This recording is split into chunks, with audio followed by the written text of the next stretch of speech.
Hello, everyone. My name is Francis, and today I'm going to talk about reading assessment. Reading assessment needs to be treated with great care, attention, and respect. Teachers especially have a responsibility to understand the uses and the impact of reading assessment and be mindful of the consequences of assessment.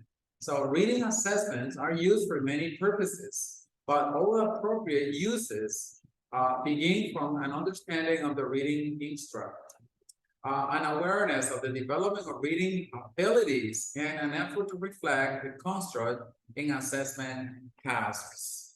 And now, how to read effectively. We often divide reading into three stages. The first one that we have is stage one, pre-reading. Okay, the second one we have is while reading, and the third one we have is post reading. Now we are going to look at some tips for each stage in how you might use them with a typical reading lesson. Yes, reading lesson. So on stage one, pre-reading, share what students have. For any subject, so to speak, we all have different levels of background, knowledge, and experience. And when we read a new text on this subject, we use this knowledge and experience to help us understand the new text. For example, you can look at a text about sports. Almost all of your students will be aware of this. Some may have a relative or friends who play sports. Some people also may play specific sports. Before we read the new text, it's useful to activate this knowledge and experience. Use pictures and some simple questions. For example, what objects can you see in the pictures? Where do you think that people are from? Do you or does anyone you know play sports? Also, as students share this information, write key vocabulary on the board. Yes.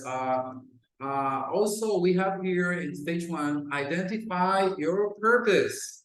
We read, for example, a variety of things in our first language and always with a purpose. For example, we read a recipe for information or a magazine article for pleasure. And for each purpose, the way we read can be different.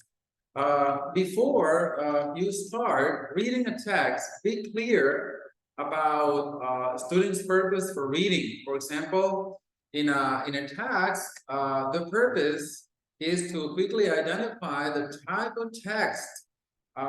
Students don't need to read every word of the text. On the other hand, the purpose of the final activity is to find detailed information. All right, the students now need to read the text carefully to find specific words or phrases. Right. In stage two, while reading, read and listen. Reading while listening to a text is useful at all levels. First, the audio of a text is an opportunity for students to hear the pronunciation on features of naturally connect text.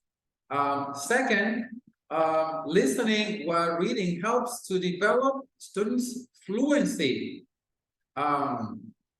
Fluency skills. It forces students to read without hesitating, even if they don't understand every word. Okay. Also, in pause and recall, in the while reading section, it can be challenging to understand. It can be challenging to understand texts in one reading. So instead of reading the whole text, it's important that you ask your students to stop after each paragraph or section here. Yes, in stage 3, for example, we have the post-reading. Tell me one thing. So at the end of the reading lesson, ask students for one thing that they found interesting in the text. So it's important that you give them time to think of ideas and share an example of something that they found interesting here. Also, you can give optional homework. Also suggest the student find out more about this online purely for their own interest. Before the next lesson, for example, you as a teacher, you can look up something that you found interesting in the text, and in class, briefly share what you learned. All right. You can also ask if anyone else found out anything. Don't be surprised. For example, if you get a no at first, you may need to repeat this activity a few times before you get students to participate. I thank you so much for watching my video related to assessment reading. So thank you so much, and thanks for watching.